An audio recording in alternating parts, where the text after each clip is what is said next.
I'm going to be, I think, the less technical topic of the night, so it's fine, you can get up something on your phone and watch Friends at the same time or whatever it may be. But I think it's important, I think, as an industry that we take a step back and we look at perhaps the issues that we know about, but perhaps aren't thinking in the right narrative or thinking in the narrative of what people outside the industry are thinking, politicians, the public, which we really do need to get on side if we are going to do all the things we want to do as innovators, right? We don't live in bubbles, we live in the world, and we need to get everyone to come along with us. We need to win hearts and minds, really, as an industry, to make sure that we are able to thrive and do what we need to do. So I think what I really wanted to focus on when I was thinking this evening was, instead of thinking technically about all the kind of policy issues we have and kind of talking through those, perhaps what is the area that we're not covering at the moment, because quite frankly there are policy conversations going on with industry, right? We are talking to government. A lot of our partners are having pretty regular dialogue with government, with the FCA, with the Bank of England. They are listening. Perhaps we're not always getting what we want out of them, but they are listening. There are technical conversations going on. But there is something below the technical conversation, and I think I want to kind of address that a little bit tonight. So a bit of a background on me. My background is I spent a little bit of time in financial services, and I worked for a tech startup at the beginning of my career, but predominantly I've worked in government. So I worked for a government minister for several years before then transferring to a company called UK Finance, who looks after the financial services sector in the UK. My job while I was there was very much focused around the exploration of CBDCs, and very much what I had to do at that time in my career was kind of collect all the kind of established financial service sector players and understand their ideas of what they thought about this technology and what was going on. I realised at that point that where I was probably not the most innovative place, right? I wasn't seeing the kind of brand new, fresh ideas which were going to shake up the system, and it's one of the reasons that led me to stand with crypto, because I realised we needed to get a wider kind of group of people really engaged with policymakers and regulators to see what was happening. So that's my first message to you, is those conversations are happening. It's a good thing that we're having them, but we need to make sure the right people are in the room. And if that is the case, if we are having those conversations, the next question is, why aren't we moving faster? Why aren't things happening, right? I mean, we've seen in the US, we've seen in Europe, legislation go through, and we've seen rules start to be put in place. At least they're not perfect, right? But there's something to work with. We don't have legislation in the UK to match, even though we've been looking into this, and at one point, a couple of years back, it looked like actually the government might move faster than Europe, but might move faster than the US as well, particularly under the Biden administration. So why hasn't that happened? That's the question I really want to look at this evening, and why I think grassroots organisations can cover that. So I think the very first one, we all know this isn't, this is obvious. There are a lot of other priorities in the world right now, right? We know there's a lot of things going on. I mean, we know across the world in terms of Ukraine, Gaza, even within the industry, within tech, right? We've got AI, we've got quantum, we've got government plans for those two, but we don't have a blockchain plan, right? So the issue is not that people aren't listening, people saying, I get it, this is a great technology. They're not prioritising it, right? And that's why we haven't seen things happen. So that's the number one issue I'm kind of looking at as the first point. How do we change that? How do we change the priority profile of blockchain? And so it's important within that context to try and frame it within the broader context of UK issues. So what issues are going on at the moment? And so for one thing we're constantly doing is looking within the AI strategy, how often blockchain can apply to solve issues within the government blockchain strategy, for example. Just getting it a bit more in their heads that there's a lot of different ways that actually this technology can solve issues that are happening right now. My favourite one being obviously productivity, the word on every economist's mouth. So that's the first one. Number two, the second issue that I think really it's quite easy to forget about, but we are really challenging long-standing socioeconomic ideas and concepts and constructs that are foundational in our world today, right? Around value, what is value? How do you transfer value? What is money? What is a currency? Who should have monetary control over a currency, right? And even the need for expert intermediaries. I mean, I think it's very easy in the kind of crypto world to say, well, we want to decentralize things. There's no need for these guys anymore, right? But for the layman, for the person who's never thought really about blockchain technology, which many politicians are these people, but as well as the general public, that's a scary thought, right? That you're suddenly removing the expert in the middle who you don't, in the bank, who, you know, a financial expert, you go to them because you trust their capabilities, their skills. If you remove that, you're removing a lot of security within that system, right? As well as, of course, anyone who's lost a key knows having someone who can hold information, at least supposedly securely for you. So we've got to really understand that we are really challenging things which underpin everyone's life and how they live, how they think, how they feel secure in their existence in society. So it's very important for us to understand that. So now the question is, how do we get around that? How do we break down these kind of mental structures? And the truth is, you know, that we can have as many technical arguments, we can win as many technical arguments as we want with the right people, the right civil servants, the right people, regulators, with the right ministers. But unless we actually, I mean, you can win the technical argument, but if no one's listening to the technical argument, it's not making much use for you, right? What you've really got to do is win over hearts and minds, right? Make people realise, actually, yeah, this is something that I could see, and make politicians realise that there is a broader support for this, right? So the technical argument is obviously important, but it's actually, in many ways, secondary to actually getting people to want to listen, to want to engage in the first place. So the good news is, like I say, at the top level of government, at least, we are starting to see a shift in this attitude. We are seeing government ministers really get behind the technology, at least those who have to look into it, those who are almost forced to look into it. I mean, we've seen many city ministers, economics secretaries, as they're called, come through who actually have, and I've been in discussions with some of them, really been supporters of blockchain technology and crypto.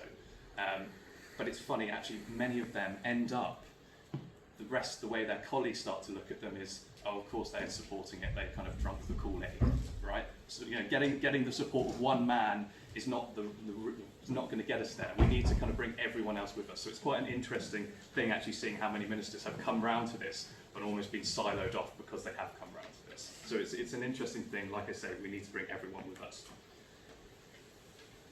The good news is politicians do listen to the populace, believe it or not. They do listen to what's popular. They do listen to the news. Not even call it populism in some ways, the way they do that, but they do listen to what's going on, and they will, if they see it everywhere, if they hear it, if people are talking about it, if it's in their minds, they do start to come around to it. They do start to say, well, we should look at this. So, as an organisation, and I appreciate I haven't explained much about Stand With Crypto, I'm going to do that at the end. But as an organisation, this is where we sit, right? This is where we sit and say, how do we get them to engage? How do we get them to listen? And then how do we get them to listen to the voices of the people, not just the larger players? But the core bit is, how do we get them to listen? So there's a few ways we've been doing that. Show them the support that is there nationwide is the number one thing. Again, we do have a good democracy, believe it or not. It's not something that's publicised, but we do have a good democracy in this country. I can tell you, working in the European system, quite often the bureaucracy within it, it's amazing. It's amazing how often, if you want to get to your MP in Europe, you can't really do it. You can in the UK, right? You can contact your MP, and they will have to. And I've seen it. I've been in there. They will log it. They will respond. And if you do it en masse, it's going to be noticed, right? We do have government petitions. Government petitions in this country are incredibly democratic compared to other countries. We do listen to them, all right? So at the moment, we've got a petition out to government on the government website. We've got over 10,000 signatures, which means we've got a government response, and it's great. We've seen some wording, we've seen some positive messaging, which we haven't seen before. We're up to 25,000 now. Everyone go and sign it, because we want to get. If you get to 100,000, then we get a debate in Parliament, and that's when it starts really getting interesting, right? But we have these petitions in place, which if you hit the targets, you're going to have to do something about it, right? They're not arbitrary. In Europe, they have one, but you have to get to 1 million, and then you don't necessarily have to do it, right? So we have a really good system in this country in terms of stuff that is democratic, and we are using those at the moment to mobilise people. Like I say, the petition we've got at the moment, 25,000 people have already signed it. Government have already started to engage with us. We've even had lords putting it out on their social media accounts who are in support of it. So these things do start to make waves when you go out and you find the mechanisms to actually pull the levers. Another really important thing is just being in people's faces. If you spend enough time in people's minds, they will start to come around to it. A very amusing thing, I'll actually just quickly skip on here to show you. But, so this is a bit of a, I mean, I talk about technical stuff. This is essentially the marketing part of my job, right? So one thing we were doing is we went to a Labour Party conference up in Liverpool, and this is going to sound completely silly to you, but trust me, there is actually quite good reasoning behind it.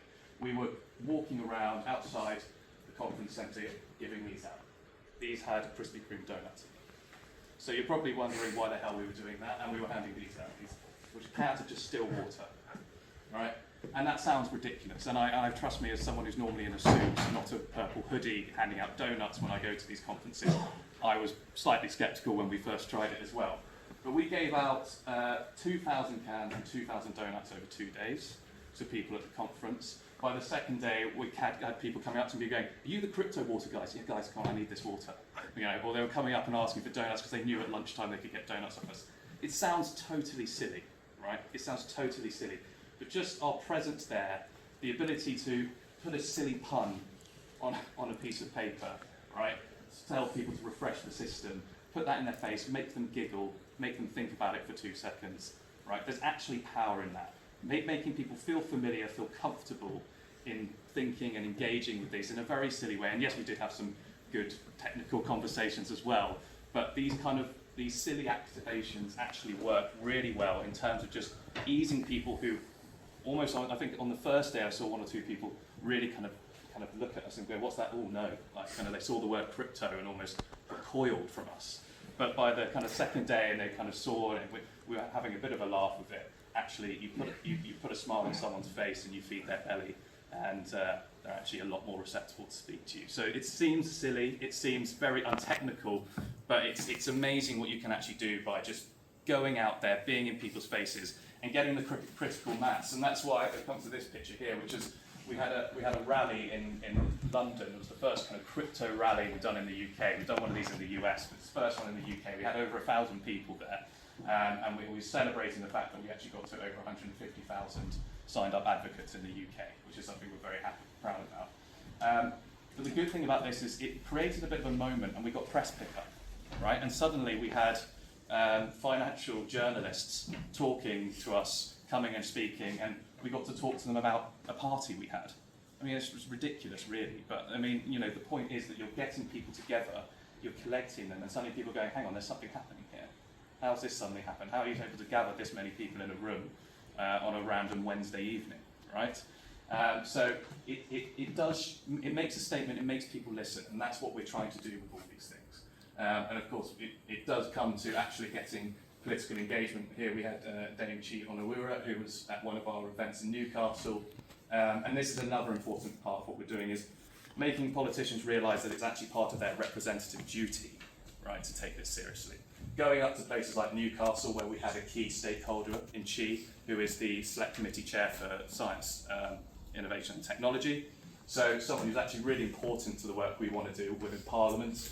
Going up to her constituency, and it was the largest event they've been able to put on for crypto in Newcastle. And it was, I could, you know, speaking to her afterwards, she was like, "It's amazing to see you guys can, you know, do this up here. There's this community up here." And suddenly you're making a politician realise actually it's part of their job, right? They can't just ignore it because it's a vague policy issue that they can or cannot prioritise. Actually, the people they need to represent, it matters to them, right? So again, putting these pressure points within the system to make people realise they need to actually take this seriously.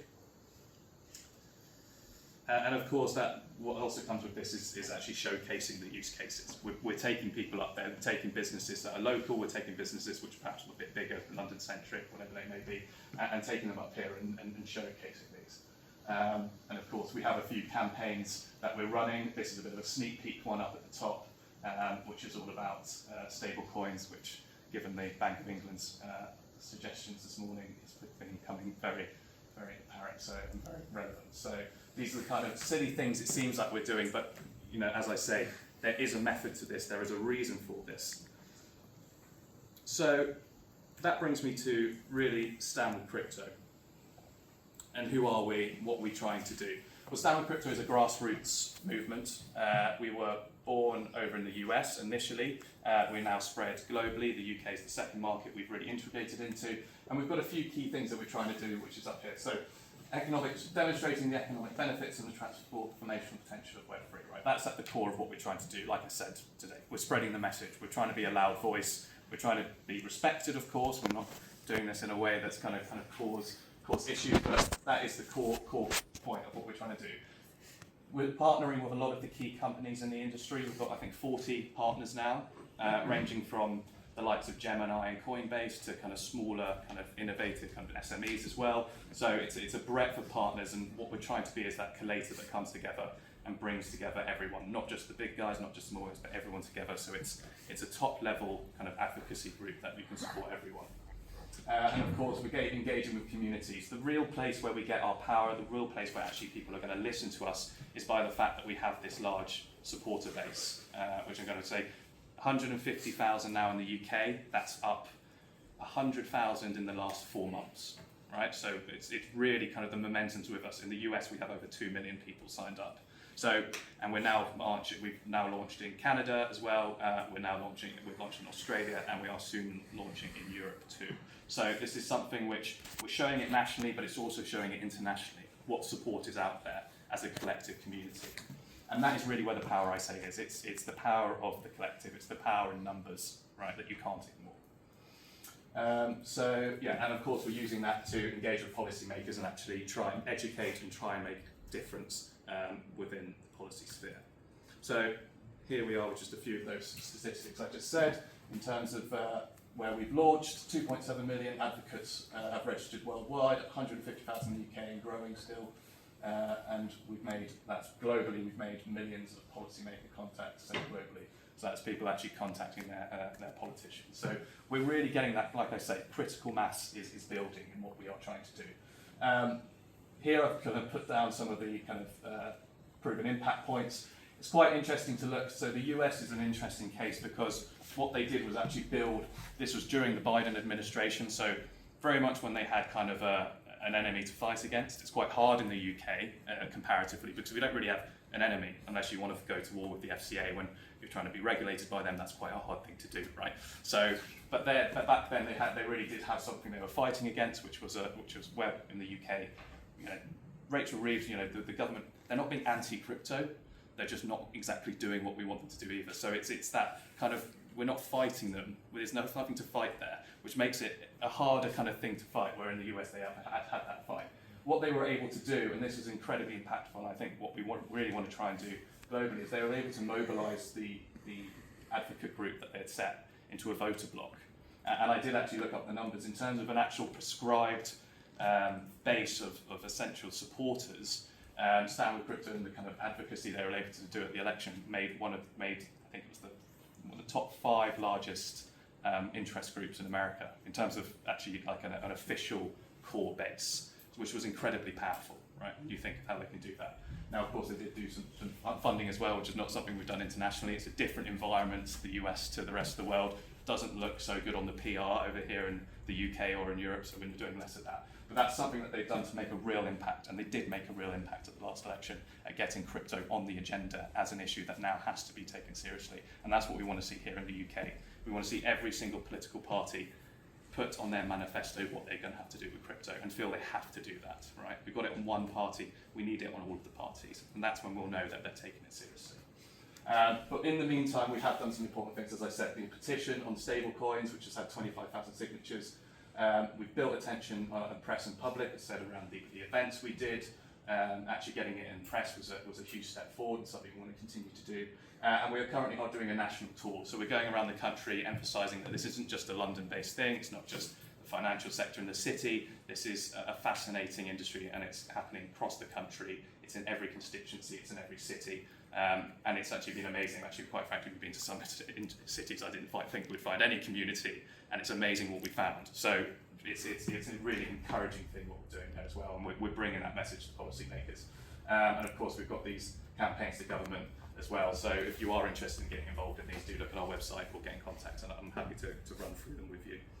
But I think that's kind of, to wrap it up, I think, yeah, look, there is a real importance for grassroots movements. It's not technical, right? It's not the kind of, and like I say, it's not about the closed door, you know, very nuanced conversations that you're having. It's about actually getting out there and making people realise this is something that they can't really ignore. It's happening in a really good way. It's happening in fantastic and excellent use cases, and it's something that policymakers need to take seriously, and policymakers can put pressure on regulators. So I know I haven't spoken about the regulators much in this talk, which is really where the power, you know, where the work is happening in the UK. But policymakers are the only people who can push them in a direction. So it's really important that we get them on side, and it's really important that we get actual purposeful legislation through.